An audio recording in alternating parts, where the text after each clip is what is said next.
All right, the deadline to register to vote for the Georgia special elections is tonight. Joining us now to talk about that and a whole lot more is former acting U.S. Attorney General Matthew Whitaker, also political analyst Mark Halperin, and Texas Representative Louie Gohmert, all here to talk about this. Great to see you guys. Matthew, yes, going to start with 1, 2, 3. What was that? Okay, sorry, I didn't catch all that. But let's start with Matthew here, talking about the debates. You had the big one between Loeffler and Warnock, and then David Perdue, a no-show at the John Ossoff debate. What did you make of that? Well, these politics and politicians sometimes get in the way of what we should all be focused on, which, as my fellow panelists would agree, is the very future of our country. This election really is everything that we thought we addressed in the 2020 election, which is the future of socialism and the future of freedom in our country. And so, I think every Georgian should vote for their preferred candidate. Obviously, I think Senator Perdue and Senator Loeffler are what's better for America, and they're going to be the ones that stand in the gap to prevent the radical agenda of AOC and others from being implemented in the United States. Yeah, I mean, obviously, the importance, Congressman, to this election is not lost on everybody. I mean, the president goes down to southern Georgia to make the point. You were there on Saturday night. What can you tell us? Well, it was an amazing crowd, and it's just there's been nothing like it. It's quite historic for the president to go to Georgia and do this kind of thing. But the crowd was fired up, and it was interesting. The crowd wanted to make sure that both Senator Perdue and Senator Loeffler knew they were expected to fight for what the president was fighting for. And that was why they were going to be elected and sent back. But then, as we found out yesterday, one of the computers from Ware County was apparently tested and found that it, with an equal number of Trump and Biden votes, 26% more for Biden is what came out. These voting machines have been tampered with. I mean, they were programmed to make Biden the winner. And so this whole Georgia original election is questionable. The votes are questionable.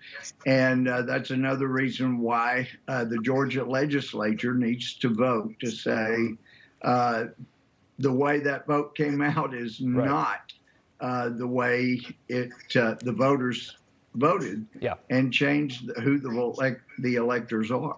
Okay, yeah, and we're going to talk about a lot more of that. I want to go to Mark Halperin here for a second. The Loeffler-Warnock debate, Kelly Loeffler had a pretty strong performance when you look at it. She referenced Raphael Warnock in a very specific way. We're going to take a listen to that. My opponent, radical liberal Raphael Warnock, someone that has attacked police from the pulpit, someone that has attacked our military, someone that has agreed to raise taxes on hardworking Georgians as much as $2,000 per family off the bats. That's not what Georgians need to get through this pandemic and get our economy going. I'm fighting for the American dream every day. You know, there's a lot to be said, Mark, about Raphael Warnock and the things that he has said. Is he too liberal for Georgia, which, up until just a few years ago was a pretty red state? Rob, Georgia has never elected statewide, at least in the modern era, anyone as liberal as the two Democrats who are running for Senate. This is an incredible task. The fact that these races are close, though, suggests that Georgia has changed.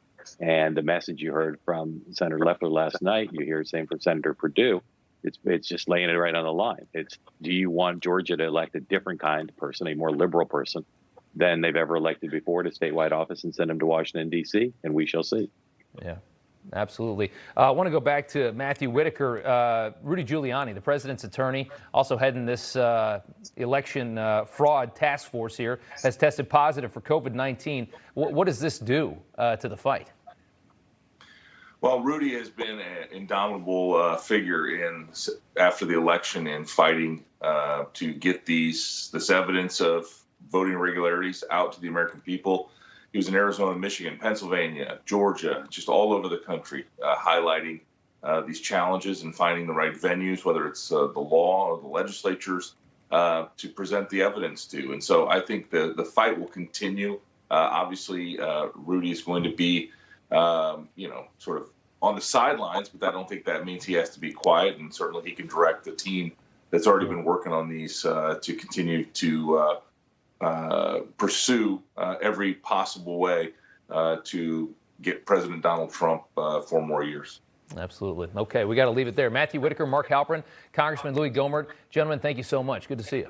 Newsmax TV is now America's fastest growing cable news channel. We give you the real news you need. So subscribe to our YouTube channel and give us a thumbs up. If you like this video, share it with your friends. Newsmax TV streams live on YouTube for free. Newsmax TV, real news for real people.